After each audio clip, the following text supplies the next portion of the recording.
I got booed so bad that a guy threw a chair on stage. Are you serious? While I was performing. Like, it was so bad. Hey,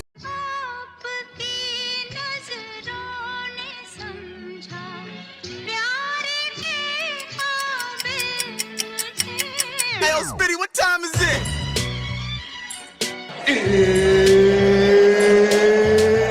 And welcome everybody to another episode of Dr. Lawyer Comedian.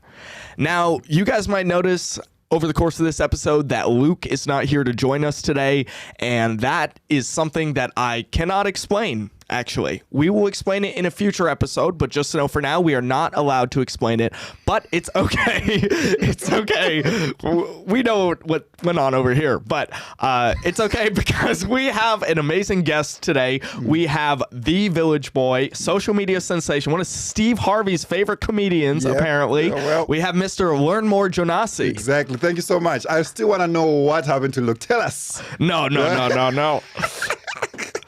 You know it's serious when it's serious when my parents are calling me, be like, do not talk about this, okay? That's amazing. Your parents watch this podcast. The police have them. No, wow. But you know, yeah, it's good to be here. It's good to be here. We're starting 45 minutes late. Yeah. You got lost on the train today? I got lost in New York, and I have a good reason. What's the reason? Well, I got on the wrong train, going the opposite direction. You see, they should put signs out. They have signs. It says uptown, downtown. Just help me out, man. I'm trying to lie nicely here. I'm just playing. Is this your first time in New York? Second time in New York. Really? Yes. So no excuse. No, first time I didn't get to use the subway that much. Yeah. So I think this is my first time really using the subway like this. So yeah.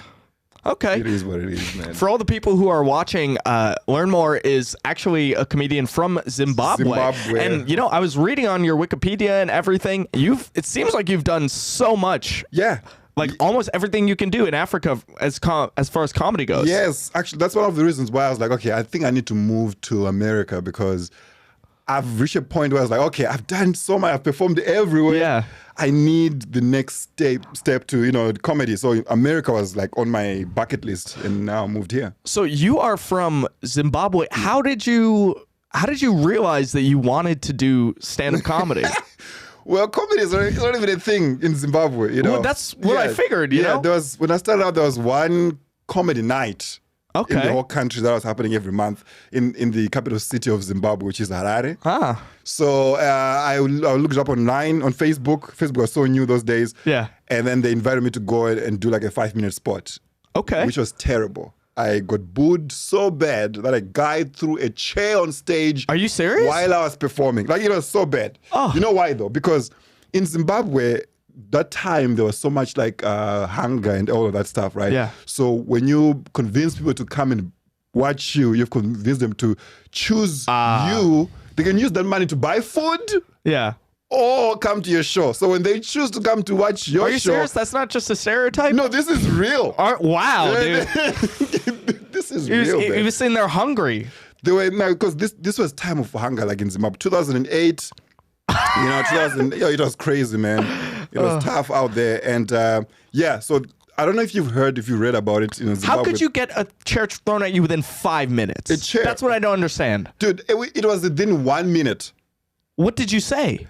I was not funny. That's the problem. Within 1 minute, Within 1 minute, they were like, that's boo, crazy.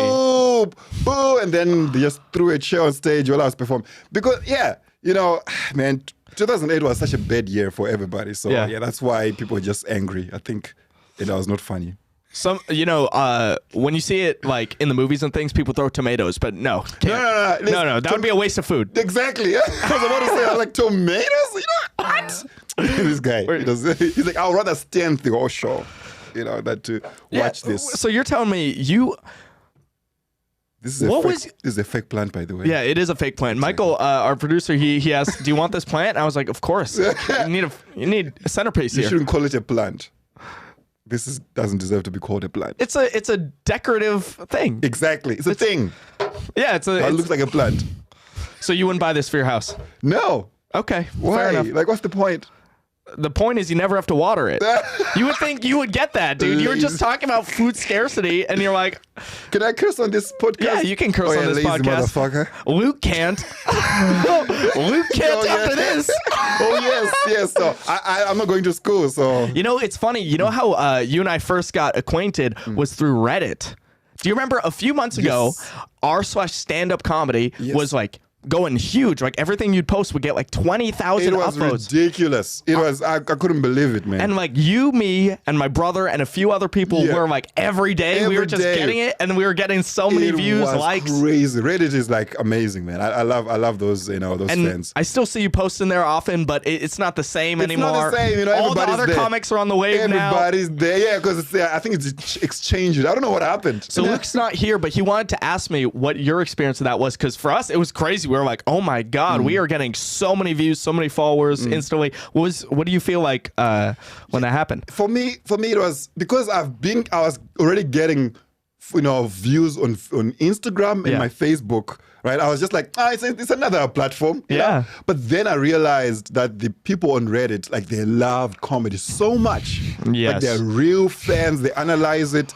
And it was such a difference between Instagram, Facebook, and Twitter. These were like comedy fans.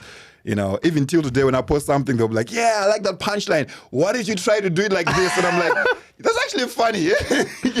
Sometimes it's funny, and sometimes I'm like, why would you just made the joke twice as long. Actually, that's true. To fix a slight logical error. It's like, Exactly. But I know. You are absolutely right, because my brother and I, Luke and I, we did a show in San Francisco, and we have followers on different platforms, but almost half of them were from Reddit. They just love you differently. That's true. Like I also did a show in Seattle. The whole audience was Reddit. Reddit. That's great. great. And they told me like from Reddit. I was like, yeah, I love that, man. So performing in America now, right? How many years have you been in America? 2 years. 2 years? Yes. How do you find American comedy different from African comedy? There's different comedy, like different types of comedy in America, depending on where you are. New York is totally different.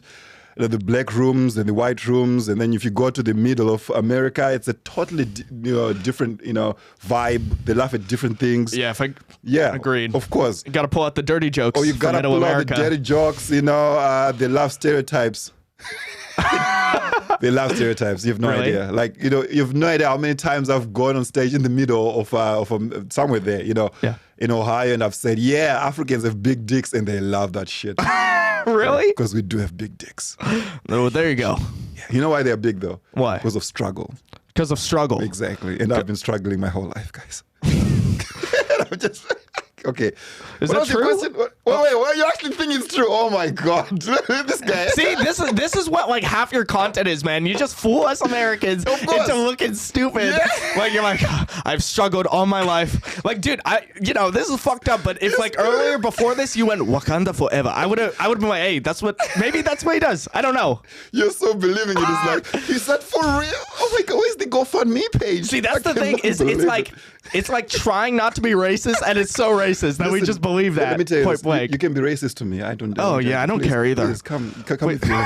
Please, dude, us Americans, we don't know enough. We'd have to be racist to the entirety of Africa. We don't know enough about specifically Zimbabwe or anything.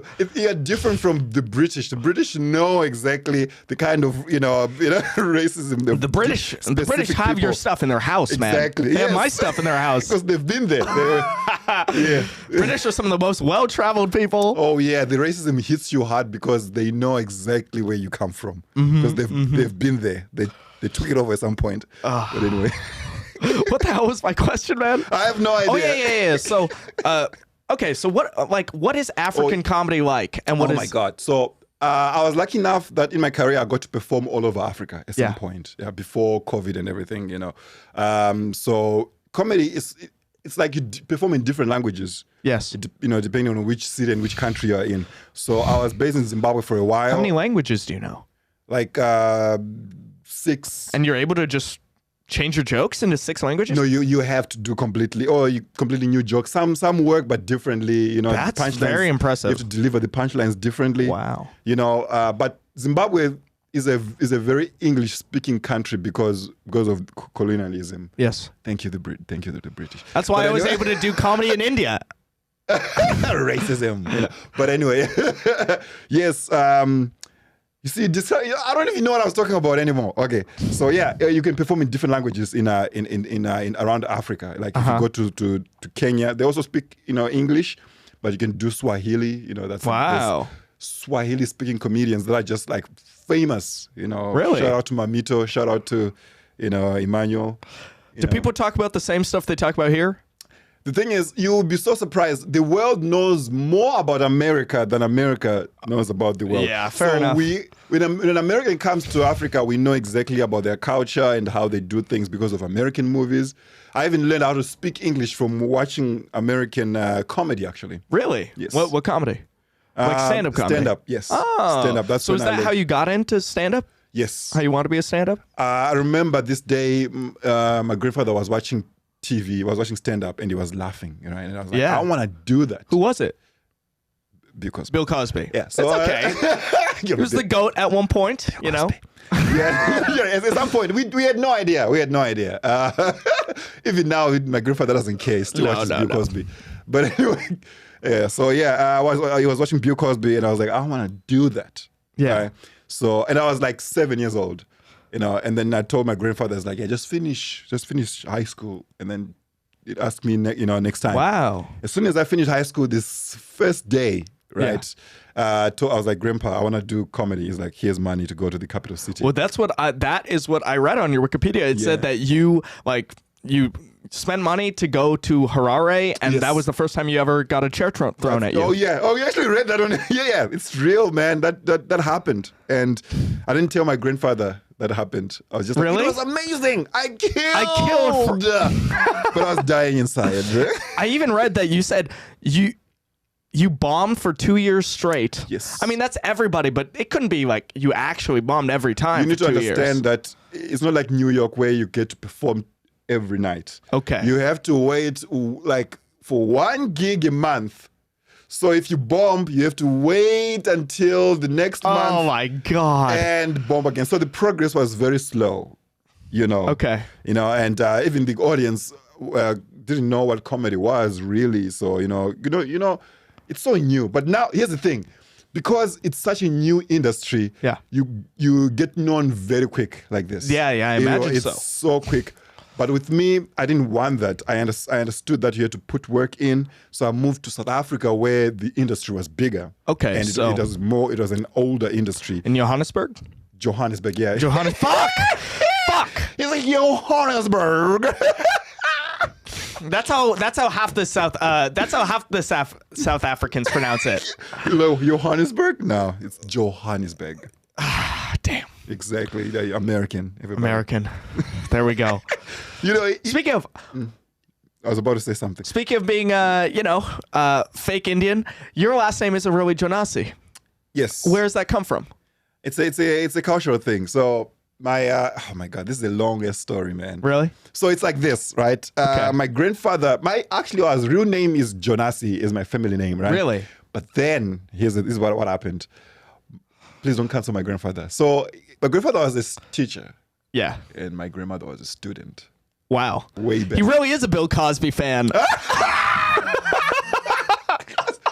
That's funny.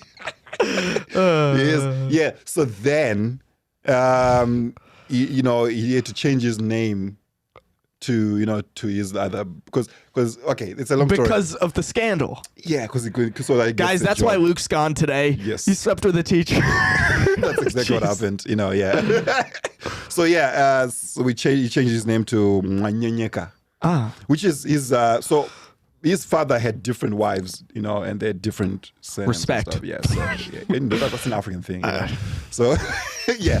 So then he changed the name to Mwanyenyeka, but now I just reclaimed Jonasi. I like that. Yes. My last name, like we were talking about this before we started recording the podcast. Yeah. People think that Luke and I are not brothers because we have different last names. Because I use the last name Figueiredo, he used the last name of Branches because Figueiredo is my mom's last name. When I started comedy, I didn't want people to just be able to find it online. And then he was already good when he started. So, but again, like Figueiredo is more of an Indian name than a Branches, which is like a Portuguese colonized name. So again, I like to reclaim it. So that's cool.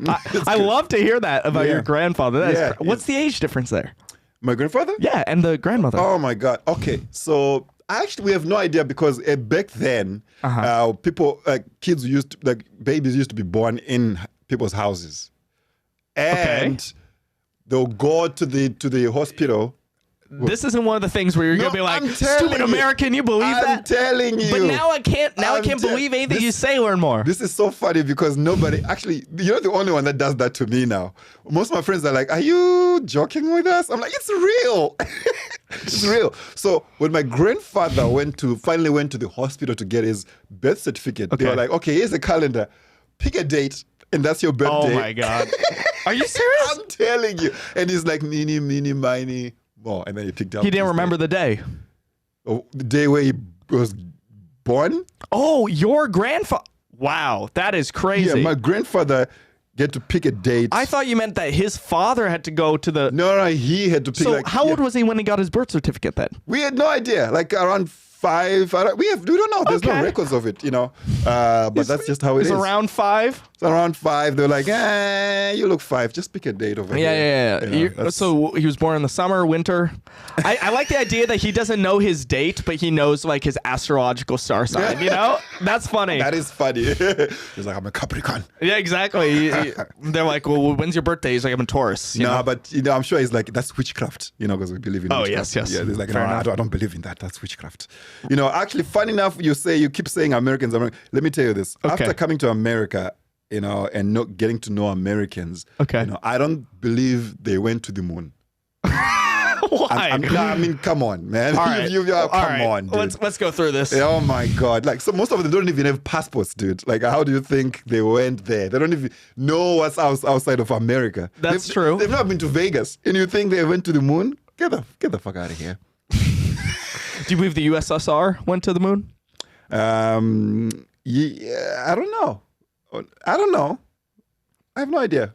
That's a good joke, though. New York will like that joke. Oh, you like the New York will like you guys haven't been anywhere. They've never been. I mean, that's true, though. You ask Americans where they vacation, they say Florida or Hawaii. Exactly. It's within the country. And then you think they went all the way to the moon. Get the fuck out of here. That's not happening. Oh, that's funny. That is funny, yeah. So, yeah. So, you said 2 years. 2 years in America now. 2 years in America. I'm so new, man. I'm experiencing new things every single day. Yeah. And it's so cool, But the thing is, this is not the America I was promised. Oh no, it's not the America anyone was promised. Oh my God. Yeah. Like my first experience of America was Pittsburgh. Imagine. So I went there and I was like, what is going on? Where are the lights? Where are the, all of this, Oh my That's God. like such a classic immigrant story. Like my parents have a similar thing where, when they moved to Wisconsin. Yes. And my mom was imagining, she was imagining New York or LA or something like that. Mm-hmm. It's not the same. It's funny because in Africa we have the same contrast, like amazing, beautiful cities and West Virginia. So you're known as the village boy, and you always talk about your village. Is it actually a village? Yes. It's a village. It's 2 words in one. Okay. Because of the British again. So what happened was back then, the British were looking for land that is, so they found this place and it's called Chimani. It's like cool weather, always green. So they took that place and they were like, oh, this is ours. So they built their big houses there, right? And then of course the black people were living in the rural areas around, like close to that place, working for the British. But then when we chased away the British, we kicked their ass. We have no idea. We had to just not eat. That was our thing. We chased away the British. We reclaimed the whole thing, Yeah. So yeah, it is a village, but we also had modern things. Like we had electricity, we had running water, we had all of that stuff, So when you say village, as an American, can you explain to me what does that mean? Oh my God. What makes a village a village? So it's the thing is the place where I live in is called the village. Oh, it's called the village. It's a village. Yeah, they call it village because it's a small community with everybody knows each other, you know. So I think that's why it was called a village. But when people say village, they think, oh my God, little huts, and you know. Well, I imagine it wasn't like that, so I was just like, yeah, no, it's not like that at all. But it's a small community, So- very small, but you do have those too. it's your word for town, like we would say here, maybe. No? Yeah, but that's not. I don't think so because. When you say town to a Zimbabwean, Yeah. you're thinking of a big city, like big, Really? like, oh, I'm going to town. But, Okay, Yeah, but okay, when you say okay. village, they're like, okay, it's gotta be humble. We are humble. That's what you're trying to say. I see. We are very humble. It's a village. Yeah. How long have you been in America? Since I was born. Okay, you're American. Fair enough. I mean, listen to my voice, man. Of course, yeah. The accent, I can hear it. Look at how I'm dressed. I'm dressed like a Def Jam comedian today. Yeah, that's true. Just like say Steve water Harvey. to me. Say water. Water. Water. That is funny. Water. It's water. No, yeah. See, it sounds very privileged because I've always had access to it, so I just say it like that. Water, like it's nothing. We have to say water because it's scarce. Like It water. sounds thirsty when you're water. Exactly. It sounds like you need some. That's true. That's funny. Okay, so. whew. You have performed everywhere in Africa, man. I just want to know, like, all over the what place. what is that like? Your question, yeah, I remember your question. So yeah, it's like this. You get to perform for people that are going to a comedy show for the first time. Do people know you now that you're a little bigger? Yeah, in Africa. Oh my God. Are you famous in Africa? That's awesome. In my country, definitely. Hell yeah. Yeah, and in my country, it's crazy, man. People just love, Learnmore Jonasi. Jonasi. They love. You have no idea. But then I started traveling all over Africa. I went to Kenya. Yeah. Performed twice in Kenya. It was amazing, man. The comedy there is actually very global. Like Really? you can go there and kill. Okay. These are the countries you can kill. Rwanda. Forget about Hotel Rwanda. Rwanda? That didn't happen. That happened. That's a long time ago. Okay. Yeah, just like slavery. So we cannot hold you accountable. Like, No. imagine if I came to America and I'm like, guys, slavery. It wasn't as long ago as slavery was pretty, Huh? Yeah, fair enough. So Rwanda, amazing Okay. comedy. Kenya, it's like the Kenya? heart. Yeah. That's the best place in Africa for English comedy. No. South Africa. South Africa. Yeah, Trevor Noah. Johannesburg. You know what? I don't want to do this podcast. Yeah. So in Johannesburg, Cape Town, all of those places. Wow. And then you have your countries, smaller countries like Zimbabwe, where you can still do English comedy and stuff like that. But it's fun to perform in these places because you get to perform for like 3,000 people. Really? Yeah, there's this comedy show called Laugh Africa. Okay. Big, like 5,000 people. Wow. Yeah, and then it's just a regular show. Are you serious? Yeah. So like it's you and a bunch of other comics, like a Yes. showcase. Like a showcase. How much time are you doing? You're doing like 15, 20 In a theater, I imagine. It's not a theater. It's like they put like a big like a pop-up. stand. Yeah, big what you call it, tent. Yeah. Right, a huge tent, and then they 5,000 people in there. 5,000 people. It's like a concert. Of That's comedy, amazing, man. Yeah, you should Google it. So what does it feel like going from that Oh, yeah. to come here to America? I'll tell you this. When I first came to America, like my first month, I Yeah. thought I made a mistake. I was like, what? Because I knew what I sacrificed. I knew the attention I had back home, and That's the what I'm asking. companies and the money and all of that stuff. Why right? come here? What do you hope to achieve? Because the dream that I've always had, African comedian with a global fan base. Yes. That's what I've always wanted, and I was like, Have okay, a career I need like to Bill experience- Cosby. My grandfather. Anyway, yeah, but dude, America was always on my bucket list. I was always wanted to come here and experience it, But here's the thing: I came to America, and the response has been amazing. Mm-hmm. And I'm glad that I made the decision to come to this country. Yeah. And like start from scratch. I had to throw away all my material that I Really? used to do back home and just start from scratch.